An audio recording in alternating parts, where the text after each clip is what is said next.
कि आपका जो है माइक्रो प्रोसेसर स्टोर्ड प्रोग्राम को एग्जीक्यूट करता है। तो where your program is stored, you already have a concept that आपका जो प्रोग्राम जो है वो परमानेंटली कहाँ डिसाइड होता है? Your program is permanently decided in the secondary memory and primary memory is used to access the stored program. तो एक्सेशन के लिए primary memory is responsible for fetching job और control is generated by the microprocessor या CPU जो आप बोलेंगे। तो देयर इज ए मॉडल, यानी वॉन न्यूमैन, आप जो पढ़े Von Neumann model, that model से दैट कि there is a working memory and under working memory 3 different component works like CPU input and output. So before discussion of this, first of all we discuss the von Neumann model of the microprocessor based von Neumann model, because this terminology is related to the है ना।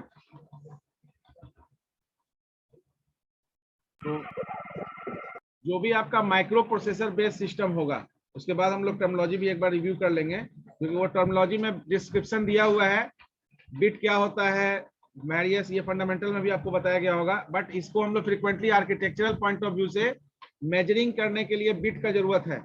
तो किसी भी तरह का measurement हमारा bit के form में होता है, और उसी बिट का एडवांस फॉर्म आपका जो है किलोबाइट, जीबी, एमबी, टीबी, आप जो अलग अलग मेजरिंग यूनिट देखते हैं उसी का इनहांस फॉर्म है। यानी कि बिट से बाइट हुआ, बाइट से किलोबाइट, किलोबाइट से मेगाबाइट, मेगाबाइट से गीगाबाइट, फिर टेराबाइट, इस तरह से टेराबाइट अभी जो है एक्सट्रीम लेवल पर यूज नहीं हो पाया है। यानी कि अभी आप जो हार्ड डिस्क देखते हैं एसएसडी, तो सॉलिड स्टेट आपका जो डिवाइस है वो तो अभी भी आपका डिस्क, उसका जो स्टोरेज कैपेसिटी कम है, स्पीड ज्यादा है, उस स्पीड पर वर्क किया गया उसमें। हार्ड डिस्क अभी भी आपका 1 TB 2 TB यूज हो रहा है। तो 1 TB का मतलब हुआ कि 1024 GB। तो आप अगर 100 TB यूज होने लगेगा, ठीक है ना, तो तब हमको समझ में आएगा कि टीबी का जो है 100 200 TB, तो उतना अभी हमारा स्टोरेज कैपेसिटी यूज नहीं हो रहा है। रैम भी आपका अभी जीबी में यूज हो रहा है, टीबी तक पहुंचने में समय है। तो अभी रैम का मैक्सिमम 16 GB 32 GB, यानी कि अभी इससे ज्यादा रैम यूज नहीं हो रहा है, क्योंकि एप्लीकेशन उस लेवल में एप्लीकेशन एक्सेसिबल हो जाएगा, उतने रैम में आपका एप्लीकेशन एक्सेस हो सकता है। तो जो भी माइक्रो प्रोसेसर बेस्ड सिस्टम है वो वॉन न्यूमैन मॉडल को फॉलो करते हैं। अब वॉन न्यूमैन मॉडल क्या है? वॉन न्यूमैन मॉडल में 4 कंपोनेंट को रखा गया, सीपीयू, मेमोरी, इनपुट और आउटपुट। नाउ आवाज आ रही है पीछे जी? तो जो भी कंपोनेंट है वो ईच एंड अदर एक दूसरे से कम्युनिकेशन एस्टेब्लिश करेगा। ये कम्युनिकेशन किस बेसिस पर एस्टेब्लिश करेगा? यानी कम्युनिकेशन अगर हमको करना होगा तो सर्टेन, अभी हम लोग जैसे बात कर रहे हैं तो एक वेव के थ्रू आप तक आवाज जा रही है और आप उसको रिकॉग्नाइज कर पा रहे हैं, फिर ऑब्जर्व कर रहे हैं, फिर उसको एनालिसिस करेंगे कि इसका क्या हमारा फाइनल आउटकम होगा, इस बात का क्या मतलब है। तो उसी तरह से inside computer also there is a communication establish in between various channel. अलग अलग चैनल के बीच में कम्युनिकेशन एस्टेब्लिश करने के लिए कम्युनिकेशन कैरियर, यानी कि डेटा, एड्रेस और कंट्रोल कैरियर आपका जो है लाइंस होता है, जिसको आप केबल बोल सकते हैं, वायर बोल सकते हैं, जिसको अगर टेक्निकल नेम दिया जाए तो क्या बोलेंगे? सिस्टम बस। यानी बस वर्ड का यूज किया गया क्योंकि बस इज यूज फॉर ट्रांसपोर्टेशन। बस जो हम लोग रियल लाइफ में बस का यूज हम लोग ट्रांसपोर्टेशन के लिए करते हैं, from movement of data from one location to. Now there is 3 types of buses. One bus which is responsible for carrier of data, another one is responsible for carrier of and control signal, and another one is the carrier of address. So 3 buses are there. तो जो भी आपका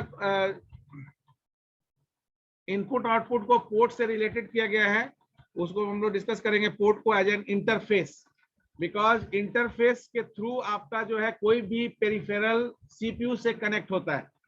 No devices, no peripherals are directly connected with the CPU, because in between CPU and the particular peripheral there is certain interface, and that interface is the communication channel through which the device is connected with the system, and any types of information अगर CPU को भेजना होगा तो direct device को नहीं भेजेगा, CPU किसको भेजेगा? उस इंटरफेस को देगा। इंटरफेस स्टेटस बताएगा उस डिवाइस का। अगर डिवाइस रेडी होगा तो वो सिग्नल को ऑब्जर्व करेगा, उसके हिसाब से फंक्शनिंग करेगा। अगर आपका डिवाइस रेडी नहीं होगा तो आपके इंटरफेस जिससे वो कनेक्टेड है वो इंटरफेस अपडेट क्या करेगा सीपीयू को कि डिवाइस इज नॉट रेडी। तो once device is not ready then no communication should established in between that device and the CPU. तो कोई भी कंट्रोल सिग्नल वो रिस्पॉन्ड नहीं कर पाएगा। तो हर बात को डायरेक्ट डिवाइस को नहीं दिया गया, डिवाइस के पहले इंटरफेस को बताता है सीपीयू, और सीपीयू को के बताए हुए सिग्नल के बेसिस पर इंटरफेस अपडेट करता है, स्टेटस ऑफ द डिवाइस बताता है। Once the status of the device is okay and ready for perform and collect the control signal, then only the particular communication is established finally. उससे पहले हमारा क्या interface केवल status signal के basis पर लेता है आपका जो है डिवाइस का, और उस डिवाइस के स्टेटस को बताता है। अब यहाँ देखिए वी हैव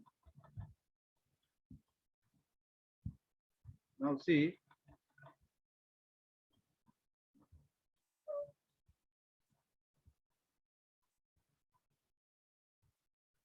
तो यहाँ पर देखिए 4 चैनल है सीपीयू मेमोरी इनपुट आउटपुट। उस डायग्राम को देखिए, डायग्राम में 3 बसेस है। पहला आप देखिए सबसे बॉटम से आप जाइए कंट्रोल बस, देखो उसमें देखो मोबाइल में देखो, यहाँ चूंकि दिख नहीं रहा है। हाँ 15 number page, in 15 number page there is a diagram under the topic microprocessor based Von Neumann architecture, यानी micro based processor based system बोलिए या उसको बोल सकते हैं वन न्यूमन आर्किटेक्चर। तो under Von Neumann architecture any computer system which handles multiple task, उसको आप माइक्रो प्रोसेसर बोल सकते हैं। इसलिए माइक्रो कंट्रोलर नाम दिया गया, वो भी माइक्रो प्रोसेसर है लेकिन उसको माइक्रो प्रोसेसर की जगह माइक्रो कंट्रोलर दिया गया एप्लीकेशन पॉइंट ऑफ व्यू से, क्योंकि जो माइक्रो कंट्रोलर होगा वो यूनिट टास्क एग्जीक्यूटर होगा, वो किसी पर्टिकुलर टास्क के लिए काम करेगा। तो जितने भी डिवाइस है, प्रिंटर हुआ, कीबोर्ड हुआ, ठीक है ना, आपका फैक्स मशीन हुआ, टेलीफोन, मोबाइल, ये सारे जो आपके डिवाइसेस हैं वो स्पेसिफिक जॉब के लिए है। तो उस स्पेसिफिक जॉब का ही वो एग्जीक्यूशन, वहां पर किसी तरह का कोई अदर एप्लीकेशन एक्सेस नहीं किया जा सकता है। तो control bus, what do you think, what is the need of control bus? You already have a concept that control bus is the carrier of control signals. तो आपका जो कंप्यूटर है उसमें कंट्रोल सिग्नल्स देने का काम कौन करता है? कंट्रोल बस कुछ नहीं, कंट्रोल बस देने का काम नहीं करता है। कंट्रोल बस कंट्रोल सिग्नल को मूव कराता है। जैसे मैं कोई कंट्रोल सिग्नल जनरेट किया तो मेरी बात किसी न किसी वेब या मान लेते हैं फोन से बोल रहे हैं, मोबाइल से बोल रहे हैं, तो कोई एक कम्युनिकेशन पाथ हम यूज कर रहे हैं, जिस कम्युनिकेशन पाथ से आप तक वो मैसेज पहुंच रहा है। जैसे अभी हम लोग जूम मीटिंग अटेंड कर रहे हैं, जो ऑनलाइन अटेंड कर रहे हैं, तो हमारी बात को जूम मीटिंग यानी कि जूम इस प्लेटफॉर्म से वीडियो कॉन्फ्रेंसिंग के थ्रू उन तक हमारी बात ऑडियो या वीडियो के माध्यम से, वीडियो इसलिए क्योंकि आपका जो पेजेस शेयर हो रहा है वो पेजेस उन तक पहुंच रहा है। और उसको आसान करने के लिए मैंने पीडीएफ आपके ग्रुप में डाला कि अगर वो यहाँ से देखने में उनको दिक्कत है तो वो उसको भी देख सकते हैं, क्योंकि ऑनलाइन ऑफलाइन मोड में अगर आपको देखना है तो either we need a projector, and in absence of projector we can use that device in which the contents are available. So these are the various channel or interface through which we can observe the data. तो control signal आपका कौन generate करता है? CPU. अब ये किसके लिए generate करता है? हाँ खड़ा हो जाओ, तुम्ही को बोला पीछे नहीं देखो, खड़ा हो जाओ, तुम्हारे से थोड़ा नॉलेज शेयरिंग कराते हैं। कंट्रोल बस में जो कंट्रोल सिग्नल मूव करेगा, वो कंट्रोल सिग्नल को देने वाला कौन होगा आपके हिसाब से? CPU, correct. और वो किसके लिए होगा, हो सकता है कंट्रोल, वो किसको दे सकता है? बाकी जो 3 कंपोनेंट है उसके बेसिस बताइए। बाकी कंपोनेंट मेमोरी है, इनपुट है और आउटपुट है। कंट्रोल सिग्नल ये तीनों में से किसको देगा? यहाँ पर डायरेक्शन आप देखना है तो डायरेक्शन देखने से बैठ जाओ, CPU is the correct answer. यहाँ डायरेक्शन देखने में ये चीज ध्यान रखना है कि इसमें से कुछ बसेस जो है वो बाई डायरेक्शनल है और कुछ बस जो यूनि डायरेक्शनल है। बाई डायरेक्शनल केवल एक बस है, डेटा बस, यानी कि डेटा बस का इस्तेमाल डेटा को इन और डेटा को आउट दोनों पर्पस के लिए यूज किया जाता है। यानी डेटा को अगर हमको इन करना है तब भी हम डेटा बस यूज करेंगे, डेटा को आउट करना है प्रोसेसिंग के बाद तब भी हम डेटा बस यूज करेंगे। बाकी का एड्रेस बस और आपका कंट्रोल बस ये यूनिडायरेक्शनल है, ये हमेशा वन डायरेक्शन में होगा, इनवर्ड होगा या आउटवर्ड होगा। तो आप देखिए सबसे पहले कंट्रोल बस को देखिए, यहाँ पर कंट्रोल बस में सीपीयू मेमोरी इनपुट और आउटपुट के लिए सिग्नल जो आपका सीपीयू जनरेट कर रहा है वो इनवर्ड है, या इनवर्ड का मतलब हुआ सीपीयू से के अंदर, आउटवर्ड का मतलब कि सीपीयू से बाहर। यानी कोई भी सिग्नल आपका सीपीयू जनरेट करेगा तो सीपीयू इनवर्ड नहीं आउटवर्ड ही करेगा। तो direction of control signal generated by the CPU, क्योंकि ये जो एरो देख रहे हैं सबसे पहले राइट मोस्ट, सीपीयू से जो 3 एरो निकला उसमें सबसे राइट मोस्ट को देखिए। तो राइट मोस्ट जो एरो है वो कंट्रोल बस से कनेक्टेड है। तो कंट्रोल बस से कनेक्टेड है, इसका मतलब क्या है कि यहाँ से सीपीयू से कंट्रोल सिग्नल कंट्रोल बस के थ्रू आगे की तरफ बढ़ेगा। बाकी देखिए मेमोरी इनपुट और आउटपुट ये 3 सेगमेंट में कंट्रोल बस इनवर्ड है। इसका मतलब है कि जो कंट्रोल सिग्नल जनरेट हुआ वो कंट्रोल सिग्नल मेमोरी के लिए इनवर्ड है, इनपुट और आउटपुट डिवाइसेस के लिए इनवर्ड है, क्योंकि हमारा जो सीपीयू है वो पेरिफेरल को भी कंट्रोल जनरेट करता है और मेमोरी को भी कंट्रोल जनरेट करता है, क्योंकि कंट्रोल जब जनरेट करेगा तभी आपका जो इंस्ट्रक्शन साइकिल का पहला फेज इनिशिएट होगा। इंस्ट्रक्शन साइकिल का पहला फेज क्या है? फेच करना, सर्च करना। सर्च करना क्यों सर्च करना? क्योंकि उसको रीलोकेट करना है। तो सर्च डेटा किस फॉर्म में है? सर्च जो डेटा कर रहे हैं वो प्रोग्राम के फॉर्म में है, और जिसको रीलोकेट करना, जब रीलोकेट होगा तो किस फॉर्म में आएगा? वो प्रोसेस के फॉर्म में आएगा। तो जैसे ही रीलोकेट होगा तो प्रोसेस के फॉर्म में आएगा, तो वो प्रोसेस कहाँ एलोकेट होगा? सीपीयू में। क्यों एलोकेट होगा? एग्जीक्यूशन पर्पज से। तो जो प्रोसेस सीपीयू में एलोकेट होगा उस प्रोसेस को कैसे एग्जीक्यूट करना है ये डिसीजन कौन बनाएगा? सीपीयू का पर्टिकुलर कंट्रोल यूनिट जो सिग्नल जनरेट कर रहा है। तो इसलिए मेमोरी को भी सिग्नल चाहिए काम करने के लिए। आपको बैठे हुए हैं, अचानक से आपको लगता है कि हमको पानी पीना चाहिए, ये सिग्नल कहीं से आपको जनरेट हुआ होगा तभी आपको पानी पीने का महसूस हुआ।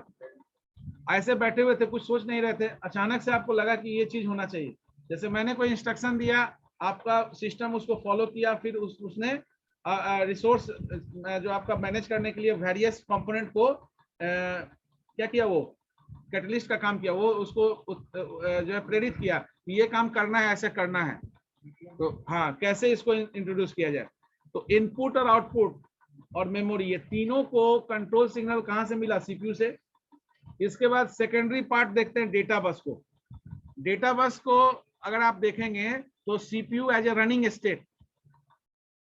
स्टेट में जो प्रोसेस जाता है उस प्रोसेस को एग्जीक्यूट करने के लिए, यानी प्रोसेस एज ए डेटा जाता है, और एग्जीक्यूशन के बाद वो क्या बनता है?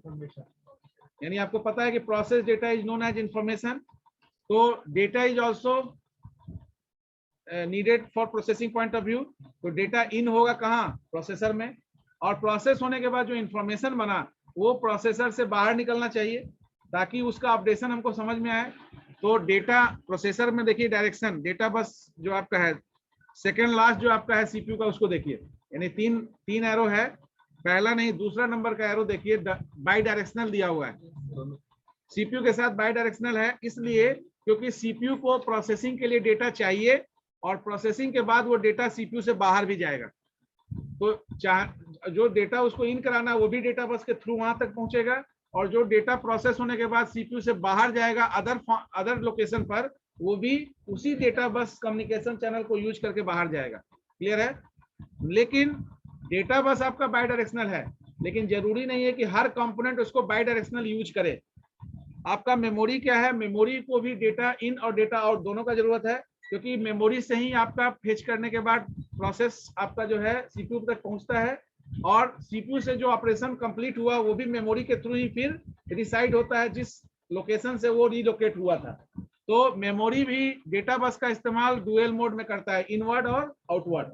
लेकिन इनपुट और आउटपुट डिवाइस में डायरेक्शन आप देखिएगा कि इनपुट से आउटवर्ड है और आउटपुट से इनवर्ड है। ठीक है, डेटा बस जो है इनपुट आपका जो है उससे इनवर्ड आउटवर्ड है और आउटपुट वाले से जो है इनवर्ड है। क्यों है इसका मतलब समझ में आ रहा होगा आपको? इनवर्ड क्यों है जी? पीछे आप बताइए, पीछे। हाँ, तुम्हारे पीछे वाले बेंच पर जो बीच में बैठा है जी, येलो शर्ट,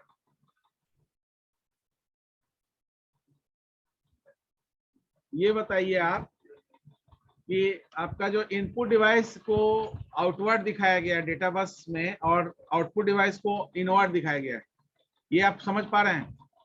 डायरेक्शन के बारे में पूछ रहे हैं। डायरेक्शन मोबाइल में देख लिए होंगे, देख रहे होंगे, उसमें इमेज में देखिए, एक बार देखिए इमेज में।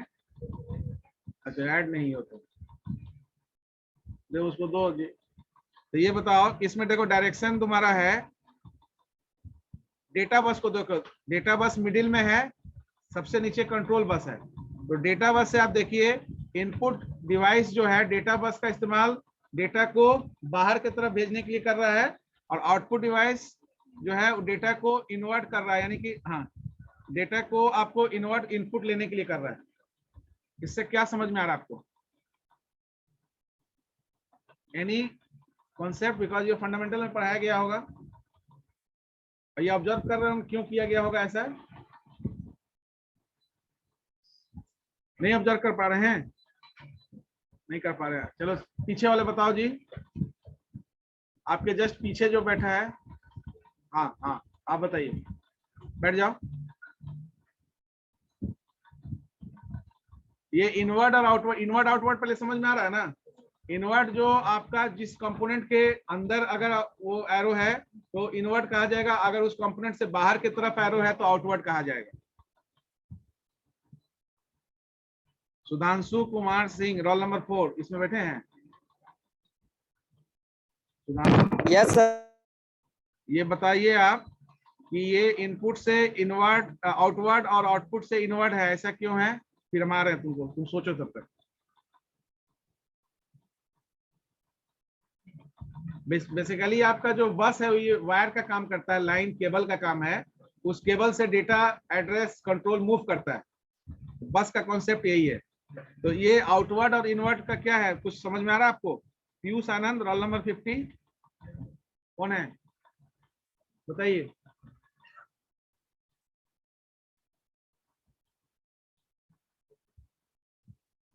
बोलिए, वहीं से बोलिए, उसी में म्यूट करके। क्वेश्चन रिपीट करें। क्वेश्चन क्या है कि यहाँ पर देखो इनपुट और आउटपुट सेगमेंट में डेटा बस जो है इनपुट के चैनल से आउटवर्ड की तरफ है और आउटपुट चैनल को इनवर्ट की तरफ है। ये इनवर्ट और आउटवर्ड से आप कुछ बताइए कि क्यों इनवर्ट है और क्यों आउटवर्ड है, इनपुट से क्यों आउटवर्ड है और आउटपुट में क्यों इनवर्ट है? क्योंकि पूरा डायग्राम समझ में आ जाएगा तो पूरा सिस्टम समझ में आ जाएगा माइक्रो प्रोसेसर बेस्ड। हाँ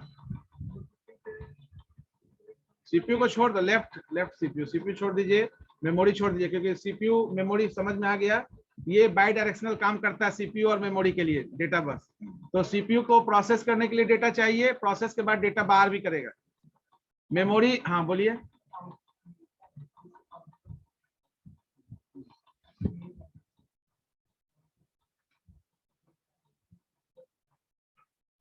बिल्कुल बिल्कुल, देखिए इनपुट डिवाइस से आप डेटा को जो देते हैं वो एक्सट्रैक्ट होता है, एक्सट्रैक्ट होता है आपका कीबोर्ड से एक्सट्रैक्ट होता है, और आउटपुट डिवाइस पे वो इंसर्ट होता है। जब आप पढ़ेंगे कोई object oriented programming like C++, जावा, तो वहां पर ये इंसर्शन और एक्सट्रैक्शन दो तरह का ऑपरेटर यूज होता है। C++ में पढ़ेंगे तो insertion operator is used along with the object which is used for display the object on the screen, and extraction operator is used with the object which is used to take input through the input device. तो input device से जो भी आप लेते हैं, बैठ जाइए, ठीक है? समझ पाए तुम? अभी भी समझे कि नहीं? तो बताओ क्या समझे?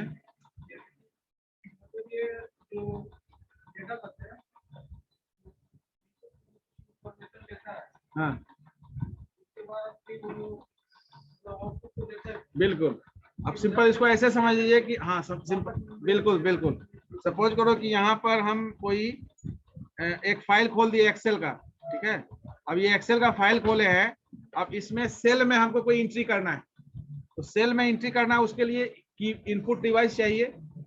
तो इनपुट डिवाइस से जो देंगे वो इनपुट डिवाइस से क्या होगा, एक्सट्रैक्ट होगा, यानी कि हम जो इनपुट कर रहे हैं वो डेटा बस के थ्रू ये आपके आउटपुट डिवाइस तक पहुंचने का काम करेगा।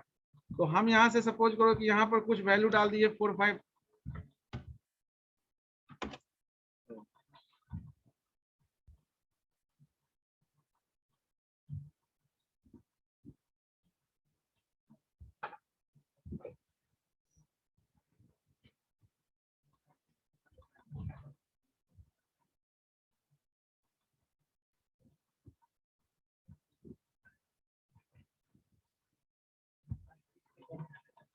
सपोज करिए ओपन नहीं हुआ है,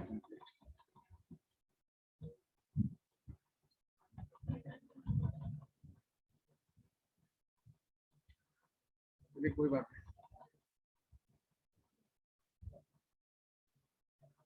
सिंपली अगर हमको कोई भी ऑपरेशन करना है, परफॉर्म करना है, वर्ड का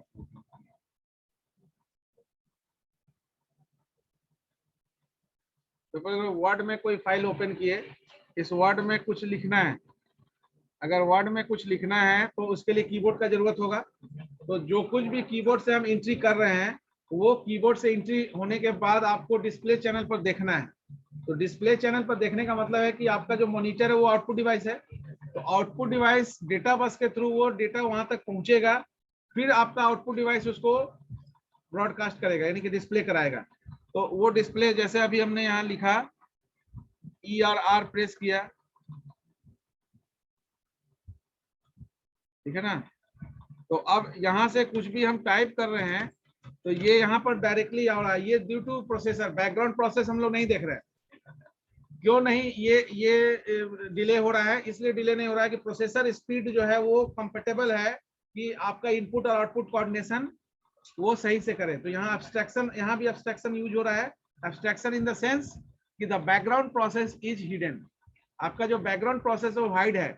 आपको ये लग रहा है कि आप इनपुट डिवाइस से यहाँ प्रेस कर रहे हैं और कीबोर्ड के थ्रू जो आप प्रेस कर रहे हैं वो दिख रहा है पैरेलल मोड में, but there is some background process, we already analyse that thing. कैसे काम करता है कोडिंग पैटर्न, ये सारा हम लोग डिस्कस किए। क्योंकि जैसे ही इनपुट हुआ तो इनपुट डिवाइस से डेटा बस क्या किया, इनपुट डिवाइस से वो डेटा को लिया और डेटा बस के थ्रू ही वो आउटपुट डिवाइस तक पहुंचा। अब ये इनपुट डिवाइस से आना और फिर आउटपुट डिवाइस को जाना, ये आपका बैकग्राउंड ऑपरेशन है। ये ऑपरेशन हम लोग मैक्सिमम जो रियल लाइफ एप्लीकेशन भी यूज करते हैं वहां पर भी ये बैकग्राउंड ऑपरेशन होता है, लेकिन we can not realise it. जैसे एटीएम में आपने कार्ड इंसर्ट किया, तो कार्ड इंसर्ट करने के बाद आपका कंप्लीट डेटा फेच होता है। फेच करने के बाद एक लेवल पर कंपेयर होता है कि हाँ ये ऑथराइज्ड यूजर है, लेकिन वहां तक ही आपका सिक्योरिटी चेकअप नहीं होता है। फिर एक दूसरा लेवल चेकअप होता है कि आप अगर आप ही हैं, क्योंकि कार्ड तो कोई भी इंसर्ट कर सकता है।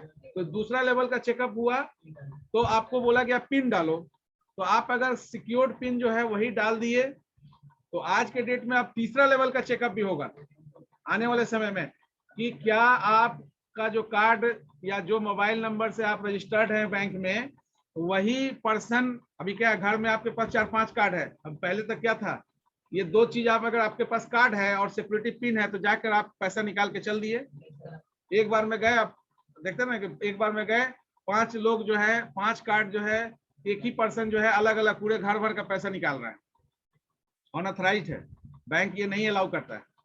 लेकिन आपके पास पिन है, आप यूज कर रहे हैं, तो एक तीसरा लेवल का सिक्योरिटी डाल दिया गया कि अब आपको वो मोबाइल फोन भी रखना पड़ेगा जिस मोबाइल फोन पर वो आपने रजिस्टर्ड किया है बैंक में।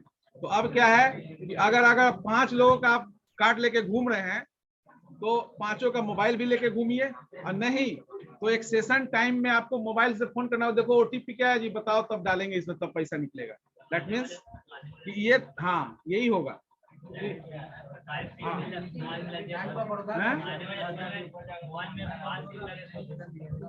हाँ, इसका उसी के लिए ये सब प्रोसेस है।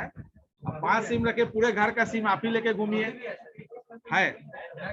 हाँ ठीक, तो वो चीज है। तो वो आपका जो है सिक्योरिटी लेवल बढ़ाने के लिए किया गया है, लेकिन सब में हर्डल्स सब में है, उसमें भी लोग सेंध लगा सकता है, ठीक है ना।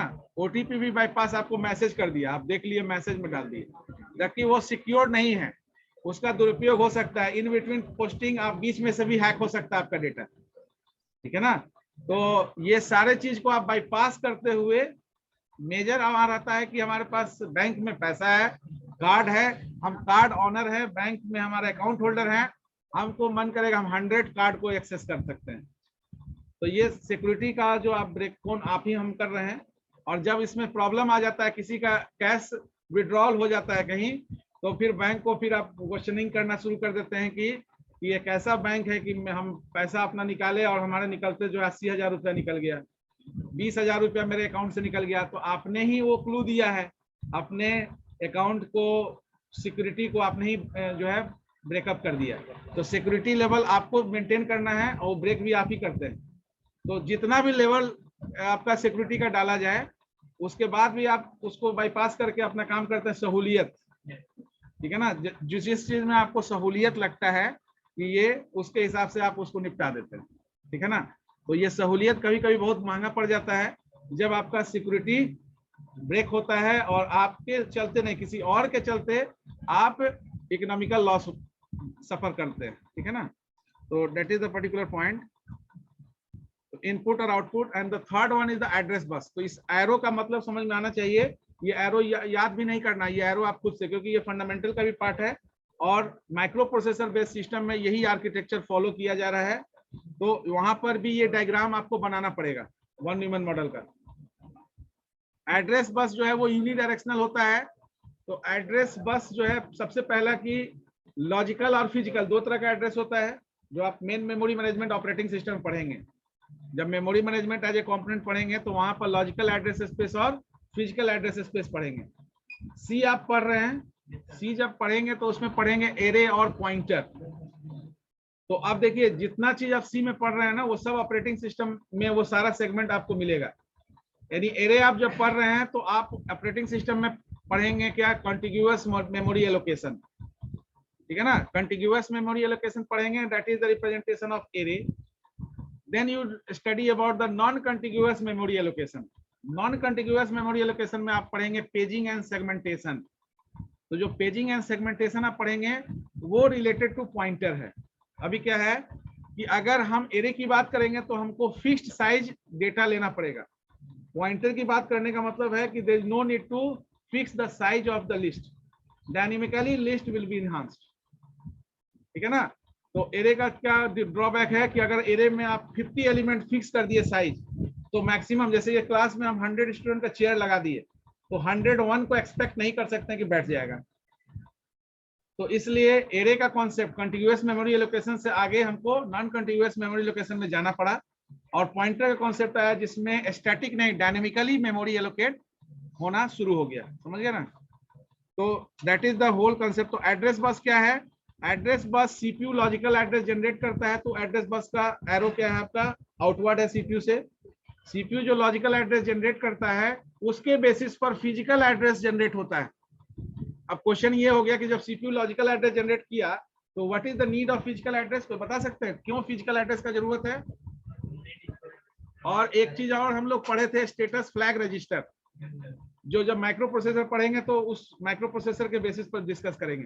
तो स्टेटस फ्लैग रजिस्टर क्या बताता है कि कभी भी कोई कंडीशन या कंट्रोल अगर ऑन हुआ तो वो उसको 0 से 1 में बदल देगा। तो अगर कोई भी, बहुत बड़ा बार देखते हो कोई एप्लीकेशन रन नहीं हो पा रहा है, एप्लीकेशन एरर आ गया, तो why is that application error occur, due to non generation of physical address. तो आप बता सकते हैं, कोई एक क्लू से बता सकते हैं कि फिजिकल एड्रेस का क्या जरूरत है। अगर लॉजिकल एड्रेस सीपीयू जनरेट कर रहा है तो what is the need of physical address. देखिए आपका ऑपरेटिंग सिस्टम परमानेंटली कहाँ रिसाइड होता है, तो क्या परमानेंटली रिसाइड करने से आपका जो है उसको रीलोकेट नहीं होना होता है। जब सिस्टम बूट होता है, जब सिस्टम बूट होता है तो सबसे पहले पोस्ट पावर ऑन सेल्फ पे सारा हार्डवेयर चेक करता है। हार्डवेयर चेक करने के बाद वो boot step loader program run करता है। और वो बूट स्टेप लोडर प्रोग्राम आपका कहाँ पर होता है, नॉन वोलेटाइल मेमोरी बायोस, यानी रोम बायोस, रोम में रहता है, electrically erasable programmable read only memory. तो वो जो पर्टिकुलर रोम में जो आपका प्रोग्राम है वो क्या है, एक सीक्वेंस जनरेट करता है कि आपका किस सीक्वेंस से प्रोग्राम एलोकेट होगा। तो क्या ओएस का पूरा पार्ट एलोकेट हो जाता होगा, कितना होता है, यानी कर्नल पार्ट एलोकेट होता है, कर्नल पार्ट आपका एलोकेट होगा। हाँ सर जी कुछ बताना चाह रहे हो क्या, वो तो होना ही है, मास्क लगाओगे तो जाम होना ही है, बीच बीच में हटाते रहिए और लगाते रहिए, ठीक है ना। ये सब गलत फहमी है, सेफ्टी मेजर रखिए, सेफ्टी मेजर रखिए, ठीक है। तो सीपीयू से लॉजिकल एड्रेस जनरेट हुआ। हाँ, क्वेश्चन मेरा था कि फिजिकल एड्रेस का क्या जरूरत है, ये बताओ। What is the need of physical address? आपको समझ में आ रहा होगा आप कुछ, फिजिकल एड्रेस का क्या जरूरत है? आउटपुट। हमने बताया कि ओएस आपका परमानेंटली डिसाइड कहाँ होता है? सारे प्रोग्राम जो आपका इंस्टॉल्ड एप्लीकेशन प्रोग्राम कहाँ रहते हैं? लेकिन जब आप उसको यूज करना चाहते हैं तो उसको रीलोकेट होना होता है। तो रीलोकेट करने के समय में उसको फिजिकल एड्रेस चाहिए होगा ना? क्यों चाहिए होगा? हमने बताया कि ऑपरेटिंग सिस्टम आपका रिसाइड कहाँ करता है? ओएस में आपका कहाँ रिसाइड करता है? हार्ड डिस्क में या एसडीडी में।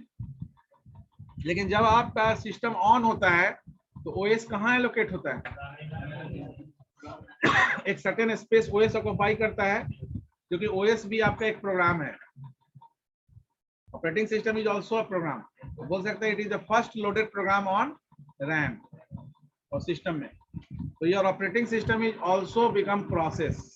कर्नल इज द पर्टिकुलर जो मैनेज करेगा rest of the process which is allocated over there. तो what is the need of physical address? आप बताइए। नहीं, सेव डेटा का क्या जरूरत है? सेव तो डेटा आपका हार्ड डिस्क में हो रहा है।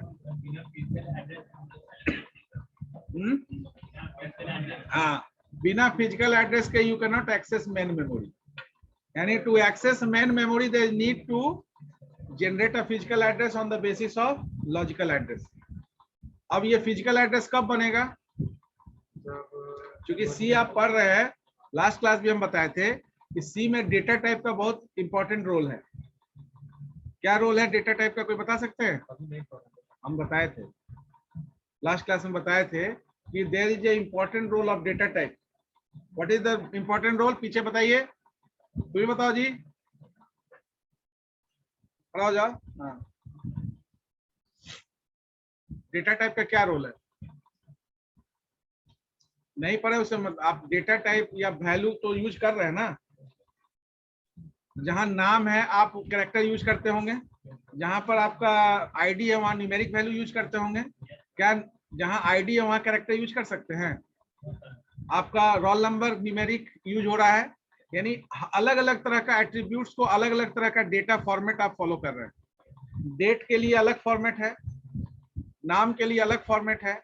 तो डेटा टाइप का काम भी वही है आपका, जो किसी प्रोग्रामिंग लैंग्वेज में, कि जिस फॉर्मेट में आपको डेटा चाहिए, स्ट्रिंग के फॉर्म में चाहिए, न्यूमेरिक चाहिए, ठीक है ना, या डेट फॉर्मेट में चाहिए, टाइम फॉर्मेट में चाहिए, तो जिस फॉर्मेट में चाहिए उसी के अकॉर्डिंगली हम डेटा टाइप सेट करते हैं। तो डेटा टाइप का रेंज साइज लास्ट क्लास बताए थे नहीं यार? तो आपका डेटा टाइप का जो साइज है उसके बेसिस पर रेंज तय होता है। बैठ जाओ। यानी 2 बाइट है तो उसके हिसाब से रेंज होता है। वो बताए थे हम कि -2 टू द पावर n-1 से 2 टू द पावर n-1 होता है, जहां n is number of bits, बताए थे ना। तो नंबर ऑफ बिट्स है, तो नंबर ऑफ बिट्स आपका 2 बाइट है, तो 1 बाइट में 8 बिट होता है, तो 2 बाइट में कितना बिट होगा? 16 बिट। तो 16 बिट के हिसाब से -2 to the power 15 to 2 to the power 15 -1, जिसको हम बताए थे कि -32,767 से 32,768 तक का कोई भी लिमिट के अंदर का हम वैल्यू ले सकते हैं यहाँ पर। अब यहाँ पर अगर नंबर सिस्टम में भी हम लोग फॉलो किए थे कि अगर हम यहाँ लिखें 179 octal, is it okay? 179 octal हम लिख रहे हैं, इज इट ओके? हम लोग डेटा रिप्रेजेंटेशन डिस्कस कर लिए ना? नहीं किए? अपने डेटा रिप्रेजेंटेशन फंडामेंटल में पढ़ाया गया होगा ना। नंबर सिस्टम पढ़े हैं ना, वही चीज है, उसको हम लोग एक बार रिव्यू करेंगे। नंबर सिस्टम को डेटा रिप्रेजेंटेशन कोडिंग पैटर्न बताए हैं ना, तो कोडिंग पैटर्न के बाद कोडिंग पैटर्न में हम नंबर सिस्टम को ही हम लोग एनालाइज करते हैं कि आपका कैसे इनपुट और आउटपुट कोऑर्डिनेशन होता है। डेटा रिप्रेजेंटेशन के लिए हम लोग रियल लाइफ में कैसे डेटा को रिप्रेजेंट करते हैं, स्पेसिफिक नंबर सिस्टम। तो रियल लाइफ में डेसिमल नंबर सिस्टम फॉलो करते हैं, कंप्यूटर में हमारा बाइनरी, ऑक्टल और हेक्साडेसिमल, ये 3 एक्स्ट्रा नंबर सिस्टम यूज होता है डेटा को रिप्रेजेंट करने के लिए, जिसमें आपका बाइनरी मोड इंस्ट्रक्शंस को रीड करने के लिए कंप्यूटर यूज करता है। यानी कोई भी इंफॉर्मेशन बाइनरी, इसीलिए ASCII पैटर्न हम लोग डिस्कस किए, तो उसमें कोई भी कैरेक्टर का 0-1 फॉर्म में चेंजिंग हुआ, चाहे वो 7 बिट हो, 8 बिट हो, 6 बिट हो, क्योंकि वही आपका कैरेक्टर जो है, जो आपका इंस्ट्रक्शन है वो रीड करता है कंप्यूटर। बाकी BCA कुछ हम लिख रहे हैं उसको रीड नहीं करता है। तो 179 अगर हम ऑक्टल लिखे हैं तो ये करेक्ट है या इनकरेक्ट है? क्यों? हाँ, ये इनकरेक्ट है क्योंकि इसमें एक डिजिट जो आपका यूज हो रहा है ये ऑक्टल नंबर सिस्टम में नहीं एग्जिस्ट करता है।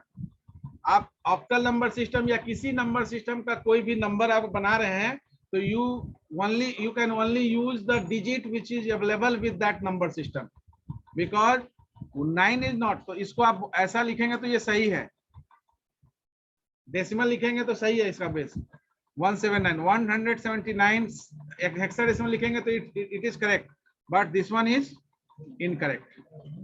ये आपका इनकरेक्ट है। क्यों है इसका जस्टिफिकेशन आप दे सकते हैं। तो अगर उसी तरह से 158 कोई लिख दे ऑक्टल, इसका बताओ कि ये ऑक्टल का डेसिमल बदलो, या तो ये ऑक्टल है ही नहीं। पहला चीज, ऑक्टल इसलिए नहीं है क्योंकि ऑक्टल का जो है लिमिट 0 to 7 होता है। तो वही चीज हम बताना चाह रहे हैं यहाँ कि ये लिमिट, फिजिकल एड्रेस भी आपका उसी का जनरेट होता है जिसका लॉजिकल एड्रेस जो जनरेट होने के बाद आपका जो लेंथ या लिमिट है सिस्टम का, उस लिमिट और लेंथ से लॉजिकल एड्रेस कम हो। अगर लिमिट से ज्यादा होगा तब उस केस में क्या होगा? Again already we know that CPU generate the logical address. Now here एक क्रॉस चेक होगा कि ये जो लॉजिकल एड्रेस है आपके लिमिट रजिस्टर से, ठीक है ना, लिमिट रजिस्टर से चेक होगा। लिमिट रजिस्टर या लेंथ, जैसे अभी हम बता रहे हैं 2 बाइट का रेंज क्या है, -32,767 से 32,768। तो अगर कोई इंटीजर वेरिएबल a लिखा और इसमें रख दिया ऐसा वैल्यू, ये क्या वैलिड है? a is integer and you are assigning the value of a is 54,321. is it okay? why? because it is out of range। ये जो a का वैल्यू आपने स्टोर कर दिया ये 32,767 से बहुत ज्यादा है, तो ये आपका एलोकेट नहीं होगा, ये गार्बेज वैल्यू लेगा सिस्टम में। इसलिए डेटा टाइप लेते हैं क्योंकि डेटा टाइप आपका रेंज फिक्स कर देता है डेटा का, और उस रेंज से बाहर कोई डेटा लेंगे। अब जैसे सिंपली आप क्या करेंगे, एक नंबर लेंगे 1 2 3 4 5, ठीक है, यही नंबर आप 1 2 3 4 लेंगे, एक प्रोग्राम लिखेंगे रिवर्स ऑफ द डिजिट का, तो आपका प्रोग्राम सही है। क्यों सही है? क्योंकि इस वैल्यू के लिए काम कर रहा है।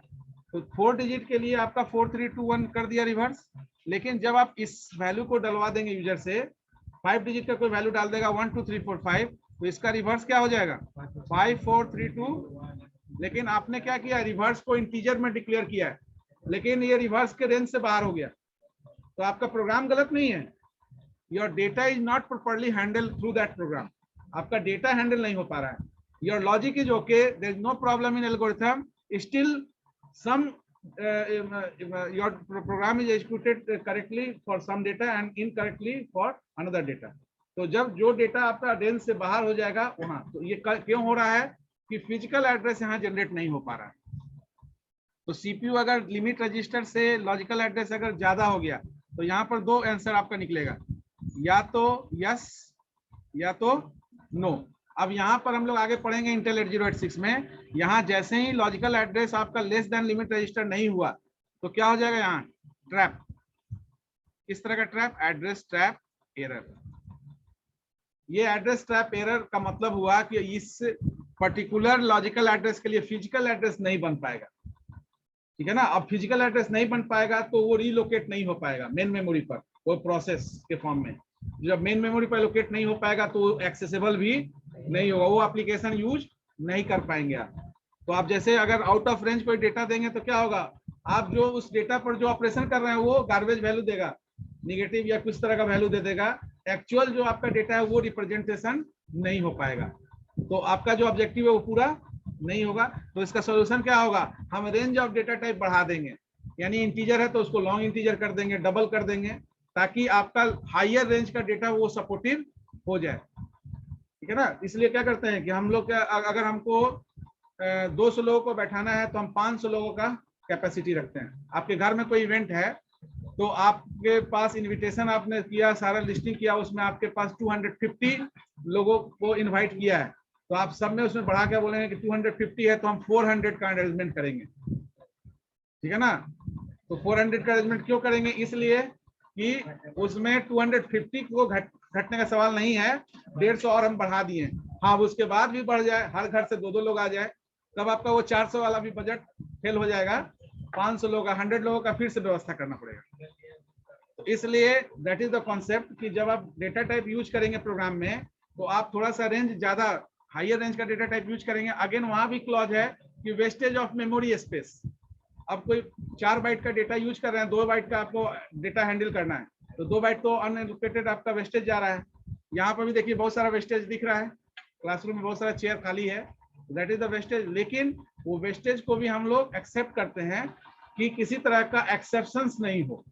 वेस्टेज ठीक है, लेकिन अगर ये ओवर क्राउडेड हो जाएगा और बाकी हम हमारे पास डेटा अभी बचा हुआ है उसको एलोकेट नहीं कर पाएंगे, तो वो क्या हो जाएगा, वो आपका आउट ऑफ रेंज चला जाएगा। तो यहाँ पर ये एड्रेस टाइप एरर हुआ। अगर नहीं है तो उस केस में क्या होगा, उस केस में आपका बेस लोकेशन, यानी बेस लोकेशन का जो कंटेंट है वो ऐड हो जाएगा किसमें, लॉजिकल एड्रेस में। तो your physical address is what, physical address is equal to logical address plus content of base register या रीलोकेशन रजिस्टर आप बोल सकते हैं। तो जब फिजिकल एड्रेस बनेगा तभी आपका फिजिकल मेमोरी जो है एक्सेसिबल होगा। Now it is clear what is the need of physical address. The need of physical address is to access the main memory, because without accessing the main memory no application is going to be run. आपको run करने के लिए program process में conversion होगा, process relocate होगा। Relocate कहाँ होगा, main memory में। प्रोसेस को एड्रेस चाहिए उस पर एलोकेट होने के लिए, अगर एड्रेस नहीं बनेगा तो वहाँ एलोकेट नहीं हो पाएगा, नहीं हो पाएगा तो एरर आएगा, एरर आएगा तो आपका एप्लीकेशन एरर आएगा, तो उस एप्लीकेशन को आप एक्सेस नहीं कर पाएंगे। अब ये बहुत सारा क्लॉज के साथ हो सकता है। ये हमने बताया आपको एरे से रिलेटेड, यानी कि कॉन्टिग्यूअस मेमोरी एलोकेशन में। नॉन कॉन्टिग्यूअस में फिर कंसेप्ट आ जाएगा पेजिंग का, ठीक है। तो किसका पीडीएफ, अच्छा ठीक है कोई बात नहीं, उसका पीडीएफ आप ओएस का बुक में भी मिल जाएगा आपको। ओएस के बुक, आप कोई रेफरेंस बुक यूज कर रहे होंगे, गैल्विन, कोई बुक नहीं यूज कर रहे हैं तो you can download that book, PDF download कर सकते हैं। माइक्रो प्रोसेसर का भी बुक आप डाउनलोड कर सकते हैं, पीडीएफ बहुत सारा अवेलेबल है, मेरे पास जो हम शेयर कर देंगे, ठीक है ना। लेकिन माइक्रो प्रोसेसर में केवल इंटेल 8086 आपको पढ़ना है, तो इंटायर बुक का कोई यूज नहीं है, एक पर्टिकुलर मॉड्यूल, क्योंकि उसमें आपको 8086, 386, 286 सब होगा, आपको केवल 8086 फैमिली पढ़ना है। तो you can pick that section from that book, ठीक है ना, और उस बुक को आप पढ़ सकते हैं माइक्रो प्रोसेसर के लिए भी। तो गैल्विन, ठीक है ना, पीडीएफ इज अवेलेबल, गैल्विन डायनासोर का उसमें फोटो होगा, ठीक है ना। जो कंटेंट शेयरिंग हो रहा है उसके अलावा भी कुछ रेफरेंस बुक भी आप पढ़ सकते हैं, ताकि उसमें सारा चीज नेट पर जो है रिलायबल मत समझिए, कुछ टेक्स्ट बुक भी पढ़ना जरूरी है, मैनुअल रीडिंग भी जरूरी है, तो कुछ रेफरेंस बुक भी यूज करना जरूरी है, स्टैंडर्ड रेफरेंस बुक, ठीक है ना। ऑन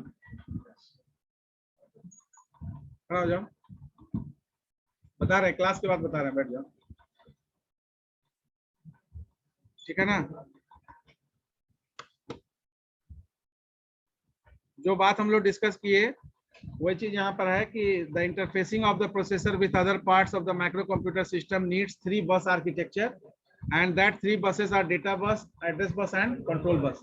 तो एड्रेस बस आपका जो है लास्ट हम लोग डिस्कस कर रहे थे, एड्रेस बस जो है आप देख रहे हैं कि सीपीयू से आउटवर्ड होता है और बाकी में इनवर्ड है, यानी मेमोरी में भी वो एड्रेस बस चाहिए, लॉजिकल एड्रेस चाहिए, जिसके बेसिस पर आपका फिजिकल एड्रेस बनेगा और जो लिमिट को चेक करके बनेगा। इनपुट को भी एड्रेस चाहिए, इनपुट डिवाइस का एड्रेस भी आपका जनरेट होगा, आउटपुट डिवाइस का भी एड्रेस जो भेजेगा, मान लेते हैं प्रिंटर बहुत सारा है, तो जिस प्रिंटर का डिवाइस एड्रेस सीपीयू भेजेगा वही प्रिंटर रिकॉग्नाइज करके जॉब को एक्सेप्ट करेगा असाइनमेंट और उस पर वर्कआउट करेगा। बहुत सारा डिवाइस है, आप देखते हैं कि 4-5 प्रिंटर है, 3 प्रिंटर है, आप जिस प्रिंटर को कमांड देते हैं, अगर वो प्रिंटर कनेक्टेड है तो जैसे ही कमांड दिए वो हलचल करने लगता है। यानी क्यों करने लगता है? क्योंकि उसका device driver software OS recognise करके रखा है।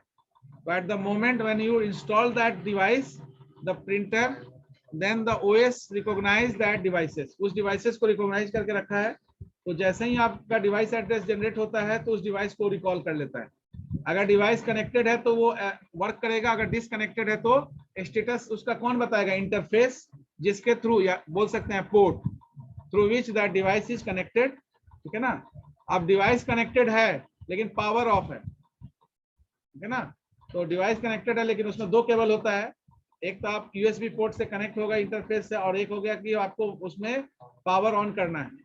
तो पावर, उसके लिए आपने पावर सप्लाई नहीं दिया है, तो वहां पर एक तो आपका रेडी इनकम्प्लीटनेस है, वहां रेडी नहीं है, तो स्टेटस आपको बताएगा कि डिवाइस इज नॉट रेडी। जब तक डिवाइस रेडी नहीं होगा तब तक आप जो कमांड जनरेट किए वो उस पर वर्क नहीं कर पाएगा। नाउ द नेक्स्ट सेक्शन, इसके पहले जो आपका टर्मिनोलॉजी है उसको आप पढ़िएगा। That terminology is related to the frequent accession. जब जब हम लोग यूज करेंगे माइक्रो प्रोसेसर में कोई टर्मिनोलॉजी, तो उसमें चिप बिट, उसको एक बार पढ़िएगा, जहां डाउट होगा उसको हम लोग एनालिसिस कर लेंगे। ठीक है ना?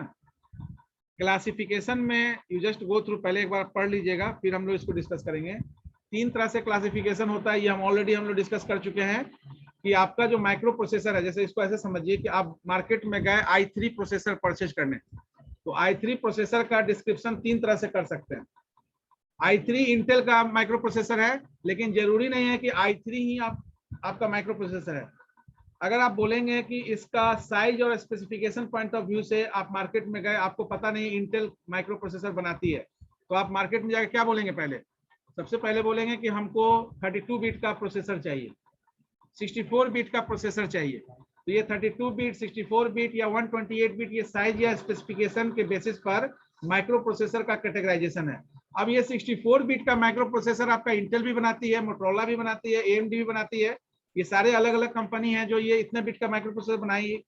तो आपको फिर वहां पूछा जाएगा कि ये 64 बिट का माइक्रो प्रोसेसर किस कंपनी का आप चाहते हैं, तो आप बोलेंगे कि AMD का, मोटोरोला का, इंटेल का।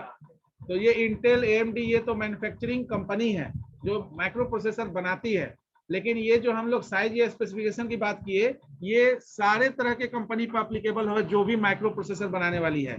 यानी कि आप 64 बिट बोलेंगे तो that is the specialisation, specification of microprocessor, not the specification for particular micro processor.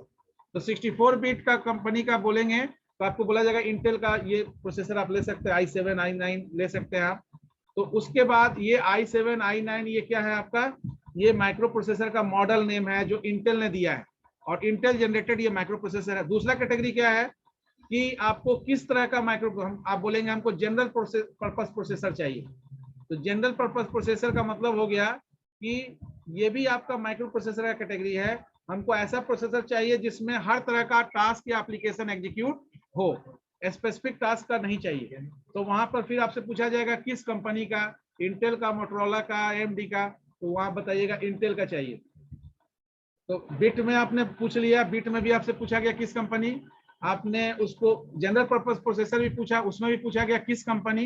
ये अलग अलग कंपनी माइक्रो प्रोसेसर बनाती है, लेकिन उसको आप स्टेट यानी मतलब जो है क्वेश्चनिंग, ये डिफरेंट मोड में कैटेगराइजेशन करके कर सकते हैं। तीसरा लेवल क्या है कि हमको CISC बेस्ड मशीन चाहिए, कॉम्प्लेक्स इंस्ट्रक्शन सेट कंप्यूटर, ये हार्डवेयर और आर्किटेक्चर पॉइंट ऑफ व्यू से है।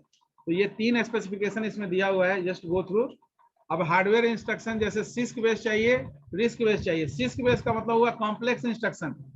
तो जनरल पर्पस प्रोसेसर जो हम बात कर रहे हैं वो एक तरह से CISC बेस्ड मशीन ही है, और इंटेल ने मैक्सिमम CISC बेस्ड मशीन बनाया जो मल्टीपल टास्क को सपोर्ट प्रोवाइड करता है। You just go through this one. reduced instruction set computer, RISC is used to write up the micro instructions, micro instructions के लिए RISC का use होता है। तो nowadays जो हम लोग सिस्टम यूज कर रहे हैं वो CISC with RISC यूज कर रहे हैं, है ना? तो यहाँ कैटेगराइजेशन है CISC, RISC, VLIW very large instruction word, super scalar processor, and EPIC explicit parallel instruction computing. where CISC with RISC is also used. जैसे ऑपरेटिंग सिस्टम में आप पढ़ेंगे बहुत सारा CPU शेड्यूलिंग, लेकिन अभी जो आप यूज कर रहे हैं वो मैक्सिमम राउंड रोबिन टेक्नोलॉजी पर ऑपरेटिंग सिस्टम आपका डिजाइन किया जा रहा है, लेकिन आपको SJF भी पढ़ाया जा रहा है, ठीक है ना, उसका भी इम्पैक्ट है। तो जनरल पर्पस प्रोसेसर में आपका इंटेल 8086 भी आता है। Micro controller application point of view से है, बाकी इसमें डिटेल्स आप एक बार देखेंगे। माइक्रो कंट्रोलर हो गया, वो माइक्रो प्रोसेसर है लेकिन स्पेसिफिक टास्क के लिए। तो जैसे प्रिंटर का काम ही करेगा, कीबोर्ड से इनपुट का काम ही होगा केवल। जेरेक्स मशीन जो आप देख रहे हैं उसमें केवल जेरेक्स का काम होगा, यानी जो स्पेसिफिक टास्क के लिए जो अगर माइक्रो प्रोसेसर यूज हो रहा है उसमें आप सी का प्रोग्राम रन नहीं कर पाएंगे, ठीक है ना, उसमें आप MS ऑफिस ऑपरेशन नहीं कर पाएंगे। तो वहां पर जो माइक्रो प्रोसेसर यूज होगा उसको एक नया नाम दे दिया गया माइक्रो कंट्रोलर। किस पॉइंट ऑफ व्यू से? एप्लीकेशन पॉइंट ऑफ व्यू से, ठीक है ना। अब देखिए स्पेशल पर्पस प्रोसेसर में जैसे ग्राफिक्स, गेम के लिए अलग से आप ग्राफिक्स रखते हैं, तो GPU board, FPU, floating point हम लोग डिस्कस किए थे। फ्लोटिंग पॉइंट जो आपका ALU परफॉर्म नहीं करता उसके लिए अलग से मैथ को प्रोसेसर यूज होता है, तो वो उसको कहा गया स्पेशल पर्पस माइक्रो प्रोसेसर। यानी कि वो DSP डिजिटल सिग्नल प्रोसेसिंग के लिए या graphics processor unit GPU board के लिए, FPU के लिए जो आपका फंक्शनिंग के लिए यूज किया गया, इसलिए बोलेगा एडिशनल मैथ को प्रोसेसर इसलिए कहा गया कि वो प्रोसेसर के साथ काम करता है और स्पेसिफिक रीजन के लिए यूज किया जाता है। जो ALU पार्ट ऑपरेट नहीं कर पाता है उसको FPU में फंक्शनिंग कराया जाता है, तो that is special purpose processor. और इस हार्डवेयर आर्किटेक्चर में से दो को हम लोग को डिटेल में पढ़ना है, CISC और RISC। लेकिन केवल CISC और RISC नहीं होता है, इसलिए मैंने लिस्टिंग कर दिया वो सारे प्रोसेसर कैटेगराइजेशन जो हार्डवेयर और आर्किटेक्चर पॉइंट ऑफ व्यू से होता है। According to your syllabus, only you have to discuss RISC and CISC architecture. RISC architecture क्या है और CISC architecture क्या है ना। तो इसको एक बार देखिएगा। बाकी जो असेंबलर ट्रांसलेटर का कॉन्सेप्ट है ये फंडामेंटल में बताया गया है, ये आप रिकॉल तुरंत कर लीजिएगा। इसमें जो लिखा गया है एक बार जहां डाउट होगा उसको रेज करिएगा नेक्स्ट क्लास में कि इस पॉइंट में हमको डाउट है, और इसके बाद हम लोग स्विच करेंगे नेक्स्ट टॉपिक में। तो इसमें से कुछ पार्ट ऑलरेडी हम लोग डिस्कस कर लिए हैं, जो कोडिंग पार्ट है। नंबर सिस्टम, इसमें कुछ कंटेंट्स अवेलेबल है। इसके अलावा अगर नंबर सिस्टम में कोई कंफ्यूजन होगा तो नेक्स्ट क्लास में हमसे एक बार पूछ लीजिएगा, क्योंकि फंडामेंटल में भी वो चीज पढ़ाया जाएगा। तो यहाँ पर केवल डेटा इंटरप्रिटेशन के लिए नंबर सिस्टम हमको डिस्कस करना है, तो नंबर सिस्टम हम स्किप कर सकते हैं, ठीक है ना। अगर कोई डाउट होगा नंबर सिस्टम में तो कुछ कंटेंट इसमें अवेलेबल है, कुछ डाउट होगा तो आप रेज कर लीजिएगा कि इसमें सर कंफ्यूजन है, उसको हम लोग क्लियर कर लेंगे। अदरवाइज अगर कंप्लीट नहीं समझने में दिक्कत होगा तब हम उसको रिपीट कर सकते हैं, अदरवाइज रिपीट करने से कोई फायदा नहीं है, क्योंकि वो सेम चीज जो फंडामेंटल में पढ़े हैं वही चीज हम लोग को डेटा इंटरप्रिटेशन के लिए समझना है। नंबर सिस्टम में आई थिंक किसी को कोई दिक्कत नहीं होना चाहिए।